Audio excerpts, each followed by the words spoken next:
శ్రీమాత్రే నమః.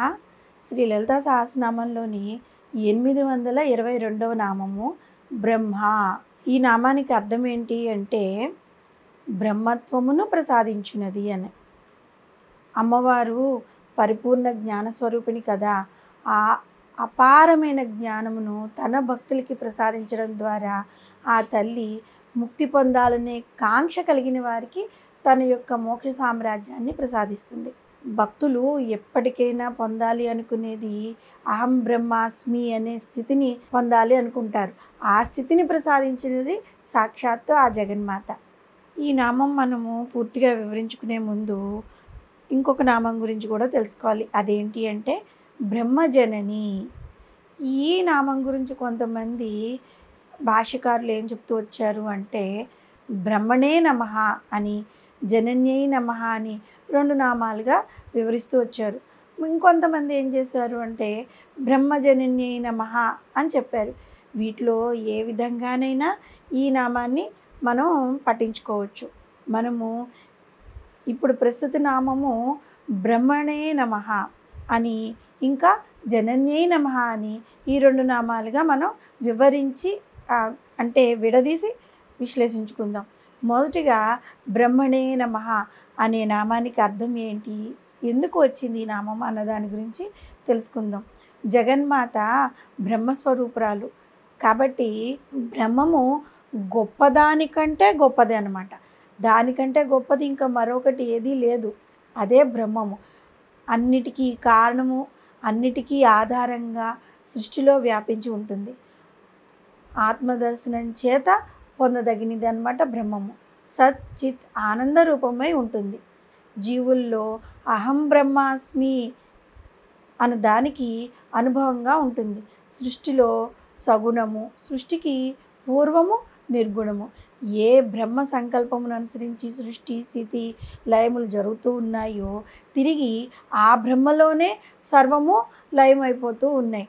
ఆ బ్రహ్మమే బ్రహ్మ అని కీర్తింపబడిన అమ్మవారి యొక్క రూపము. భూత భవిష్యత్ వర్తమాన కాలములు మూడింటిలోనూ ఎటువంటి మార్పు చేర్పులు లేక సత్య జ్ఞాన అనంత స్వరూపునిగా ఉండినది. ఆమెను వర్ణించడానికి వీలు లేనిది. కేవలం ఆత్మ ద్వారా మాత్రమే దర్శించుకోగలిగినది.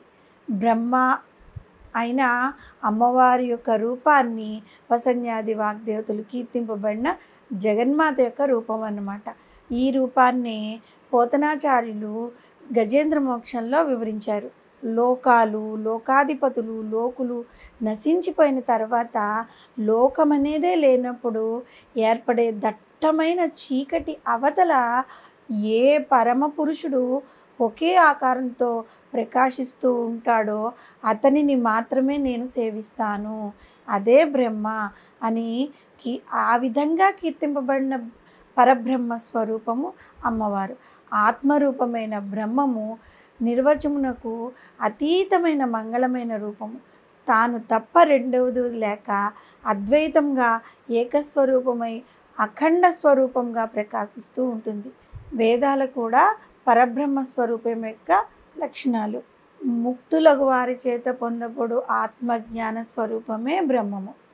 విష్ణు పురాణంలో భేదశూన్యము, సత్తామాత్రము త్రికాలములందు ఉండునది, వాక్కులకు గోచరించనిది, మాటలతో బోధింపశక్యం కానిది, కేవలం ఆత్మచేతనే తెలియదగిన ఏ జ్ఞానం కలదో దానిని బ్రహ్మ అందురు అని ఉంది. వసన్యాది వాగ్దేవతలు బ్రహ్మ అనే నామంతో కీర్తించిన ఆ తల్లి రూపంని ఇంకా వివరించుకోవాలంటే ఆ తల్లి అంతటా నిండి ఉన్నది, జన్మ మరణములు లేనిది, షడ్భావ వికారములు లేనిది, ఆనందఘన స్వరూపమైనది, శాశ్వతమైనది, నశించు స్వభావం లేనిది, దేశకాల వస్తువులు దేనిచేత కొల్చుటకు వీలుపడినది, ఈ సమస్త విశ్వంలో సర్వత్రా వ్యాపించి ప్రకాశిస్తూ ఉన్నది, ఆధారరహితమైనది, నిర్గుణ నిర్వికల్ప నిరాకార స్వరూపమైనది, స్వతసిద్ధమైనది, స్వజాతీయ విజాతీయ భేదం లేనిది, ఎల్లప్పుడూ నిరతిశయ ఆనంద స్వరూపముగా ఉన్నది బ్రహ్మ అని వసన్యాది వాగ్దేవతలు అమ్మవారిని కీర్తించారు. దేనికంటే గొప్పది మరొకటి లేదో, అన్నిటికీ కారణము, అన్నిటికీ ఆధారము, ఈ సృష్టిలో మొత్తం వ్యాపించి ఉన్నది ఆత్మ దర్శనం చేత మాత్రమే పొందదగినది.